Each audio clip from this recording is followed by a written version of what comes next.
One to kind of revisit the whole concept surrounding boxing out. Obviously, we hear it all the time with boxing out, and for me, when I see boxing out being taught, I find that it's being taught like with there's too much space between the offensive player and the defensive player. So oftentimes you'll have a defensive player here, the offensive player is here, and now the offensive player is coming, and this guy has got to try to deflect, which, yeah, fair enough, like that is part of it. There are situations in which you're going to get caught in those situations, but I don't see as much where you have this, which is where you're going to see Hughes, he moves and he gets close to the player. So he moves and he's making the box out like much further away from the net. He doesn't wait. He's not standing here and then letting the player come and then trying to defend him at the net. He's doing it out here. So he makes a contact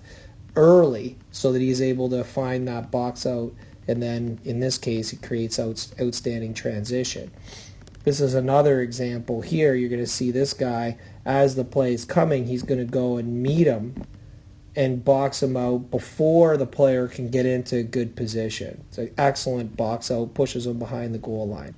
Another one here with Hughes does a great job. Again, great technique here, getting his stick in a cross-check position. He's able to push him down, but he gets him early.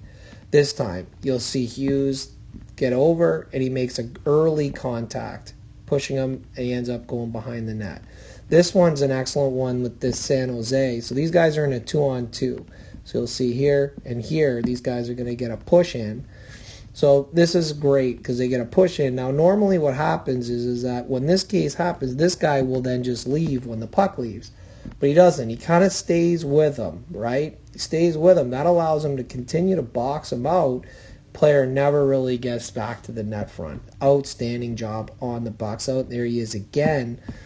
And again, he gets them early. And I think that's a really good way of teaching box out, is to try to get it done early. Here's another good example here with Hughes. So he gets here, and then again, he gets a good box out early. So the way I would set this up from a drill perspective is basically just this. I would set up coach here. You have a line of guys here, line of guys here. Now, the coach would kind of spot a puck in for the forward to be able to go get. The D would go in and play him in his one-on-one. And then while he plays him in the one-on-one, the puck would then move. So I would have maybe like another, like the guy would move it maybe back to the line, or he would move it to whoever, maybe another guy who's standing here. So the guy moves it here. Now you have guy here, you have the forward who's here, and then you have the D who's here. And then now, after he moves it, well, then now the box out happens, because now he's doing it far enough away where that play is going to occur. So just a great job here to be able to pick up the guy and make the contact. I think we could do a better job of having a box out happen. So sometimes also what we'll see is we'll have a drill where we have the line of guys are here in the corner. You got the D at the net, right? This guy moves the puck up to the point for the D, and then now he goes to the net, and the D, and this guy is shooting, and this guy's got to try to make his play. In my mind, what I'd like to see is, I like to see this where it's a scenario in which now the D is playing this guy in a one-on-one first. So maybe it gets rimmed down to the guy, he's got to play a one-on-one, then he puts it back up.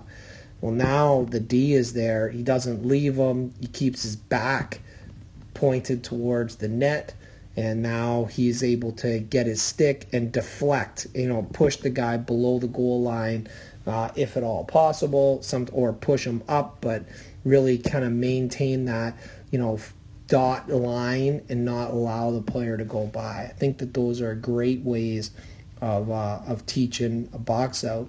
And like I said, I mean, there are times, of course, you got to pick a guy up at the net, fair enough, and there's situations for that. But I mean, like, just in general, when we're teaching a box out, we want to keep the player aware of also, in this situation too, you'll see that Hughes has his butt facing the net, He's using his head on a swivel to be able to locate where the puck is, but he's also creating his cross check here. I think it's a great way of teaching the technique.